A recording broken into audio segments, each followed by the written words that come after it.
What's up everyone, welcome back to YGOPD, your Yu-Gi-Oh! Professional Development. Today I am excited to bring you a first place undefeated deck profile from my Yu-Gi-Oh! Charity event that took place last weekend at my local tournament. So 4-0 undefeated. Matchups are right here on screen for all of you to see. But yeah, so I played Invoked, Dogmatika, Dragoon with a few spicy techs that I want to go ahead and share with you guys. So without further ado, I will go ahead and hop right into the profile. So we're going to do this a little bit different. I'm going to do it by card rolls. So we'll go ahead and begin with our starters here and get that flipped around nice and neat. So starting off, we have 3 Magical Meltdown, 3 Alistair the Invoker, 1 Terraforming, and 1 set rotation. So these first 8 starters all produce a single negate through Makaba by themselves. We consider starters cards by themselves that create and complete a line of play that ends on a negate. In this case, that's Makaba, which at best is an Omni negate and at worst is a guaranteed monster negate. After that, we have Triple Ecclesia, again another 1-card starter that by itself can produce a punishment, which is a pop 2 depending on if you send Entis, or a follow-up if you send something like a Titaniclad or a few other techs that you'll see in the extra deck. So a pop 1 with a follow-up or just a pop 2. Triple Nadir Servant, again, minimal needs to be said about this guy, but again, it searches Ecclesia if you want, so it can be a pop, it can be a monster negate, it can be a window lock. This card has a lot of different lines of play. I'll list the few on screen right now for you guys to see that, but 3 Nadir Servant. And then the 1 card I'm considering a starter in this deck is Pot of Prosperity. And the reason this guy is here is because we play a total of 18 different starters in the deck. If you want to not count Prosperity in that line, should you see it, you have a total of 15 starters. So the chance of you seeing one of 15 cards in a 40-card deck in your opening 5-card hand is just over 90%. Lump this in, you're getting a little closer to 95%. In the event that you don't see any starters, but you do see Prosperity and look at those top 6 out of your 35 remaining cards, you're looking at an extremely high chance of seeing at least one of those starters listed here on screen.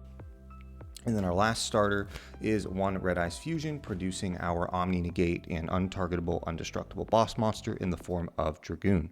So that is our starters right there. Moving on to our superior extenders, we play 1 Monster Reborn, 1 Trickstar Lightstage, 1 Trickstar Korribane, and 1 Dogmatika Fleur de Lis. Now, all of these superior extenders fall in the line of when you pair them with a starter, they are producing a better disruption, a better threat than your starter could produce alone, or in a second threat on top of what your starter could already make. The easiest example is pairing Trickstar Korribane with Alistair. Alistair could alone produce Makaba, but with Korribane and Alistair, you can produce Makaba and Dragoon. Same thing with Trickstar Korribane compared with Ecclesia. With Ecclesia by itself, you could just get punishment, but Korribane plus Ecclesia can get you an improved threat, which is Dragoon. So just cool things that we can pair with our starter. Last additional extender is Maximus, just because it requires a little bit of setup, but nonetheless a very powerful card setting up things like the Window Lock and Red Eyes Fusion. Moving on, we have our 3 bombs, which are just basically really big power plays that require a little bit more setup than just drawing a starter, which are our 2 Invocation and 1 Schism. Obviously, Invocation has a wide range of targets we can choose from board breakers to Omni Negates, OTK mechanisms, different things like that, through Purgatrio, Makaba, Algides, and a few other options. And then Schism, of course, being our tool for the Window Lock to help us win the game even faster.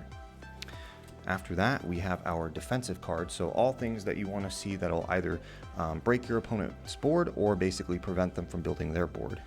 Starting off, we have triple. There can be only 1. You might have started to see this pop up in a few TCG lists, maybe a few OCG lists more so. This deck can utilize this card wonderfully because your end board of Makaba, Verte, and Dragoon say Machine, Plant, and Spellcaster respectively, so you never have to worry about it. Even hard drawing Alistair, you can link that into a Cyberse to free up some space. So you just have a lot of play in this. Of course, all the invoked fusions are different types as well.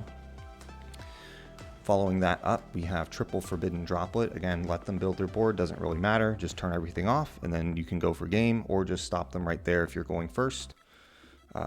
3 Triple Tactics Talents, same idea. Hand traps aren't going to be a big deal with this deck. Again, let them set up their board, bait their Baron, bait their Chi-Jiao, whatever you're messing with, and just clean up from there. And then the last piece of defense here is our Dogmatika punishment. So again, is the pop 2, is a pop with a follow-up, but just a nice little piece of searchable disruption as a one-of for the deck. And then we're wrapping up the last couple cards for the spicy techs in here that you could consider defense, but I just want to show them off really quickly, is 1 Pankratops and 1 World Dino Wrestling. So the field spell basically says banish this card from the grave, special a Dino Wrestler from your deck, which is this guy. We play Terraforming, we play Set Rotation, we play a lot of discard cards with things like Makaba, Dragoon, App Clone's Effect, so being able to utilize this card if you're going second in the main deck has been really, really nice, especially if you decide something like Twin Twister to discard this and then special Pankratops. It's just a really great engine that is searchable by what you already run, and just puts a lot of work in without you having to dedicate any normal or really any special summons from your main engine. So I highly recommend these 2 cards if you have the space and you're already playing some field spell based mechanics. And then the last 2 cards, of course, our bricks, our engine requirements, cards that will not get any better regardless of how long the game goes on, in the form of 1 Red Eyes Black Dragon and 1 Dark Magician. So that's it for the main deck. Clean 40 cards. We'll go ahead and move on to the extra deck. I'll kind of do this in packages as well. Starting off with the Invoked package, we have 1 Makaba, 1 Algides, and 1 Purgatrio. That's the Invoked portion of the extra deck. For our Shadal portion, we have 1 Construct, 1 App Cologne, and 1 Winda. That's the Shadal portion there. And then the Dragoon package is, of course, 1 Dragoon and 1 Verte. Not much to say there. And then moving on for our links, we have 1 Almirage, 1 Secure Gardena, and 1 Artemis, the Magistus Moon Maiden. These are definitely 3 pieces that I really like for the deck. And then lastly are some more generic targets for our Dogmatika engine that might be a little bit more spicy here, but more or less standard. So we have 1 Omega, 1 Entis, 1 Predaplant Chimera Rafflesia, and 1 Titaniclad. So these 2 are pretty standard. You could play 2 Entis, but I like the versatility of the Omega and the Entis to recycle both our stuff and get things out of the grave that your opponent has that you might not like. Of course, Entis is our pop 1, Titaniclad is our Dogmatika searcher, and then this guy says during the next standby phase after it was sent to the grave, you add a fusion from deck to hand, so you just add Red Eyes Fusion. The typical play is when you're dumping 2 with Maximus, you dump this plus App Clone, you do Winda on their turn, and search Red Eyes Fusion on their turn. So really, really solid play there. I love that card. As long as Dragoon / DPE are in the meta, I will always have that in the extra deck as a free way to get follow-up, which is just really solid. On for the side deck. It is not matchup specific, but it is just tailored to whether you go first or second to make things a lot easier. I found it's very helpful currently for me. So triple Solemn Judgment, again, if you're going first, it's just an easy way to blanket hit whatever you're going up against regardless of matchup. Similarly, triple Anti-Spell and 1 Imperial Order. Again, whatever you're having problems with, these 7 cards pretty much deal with it no problem. So, and then the second half of the side deck is for going second.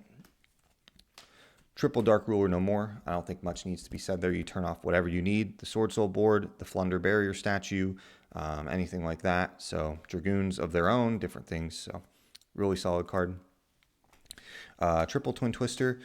You can play Cosmic or different things like that. It's up to your personal preference. I right now kind of like Twin Twister a little bit more with things like the Dino Wrestler package and things like that. I also like the ability to hit 2 cards because sometimes I want the guarantee, because most decks don't end on a lot of back row nowadays unless you're playing a back row deck. So the 3 Twin Twister is just my preference right now, but replace that with Cosmic, Lightning Storm, whatever your preference is. And then lastly, 1 Red Reboot and 1 Heartbeast Feather Duster. Again, just typical strong back row removal. So that's it for the deck. But I wanted to share that with you all. I want to thank you all so much for watching.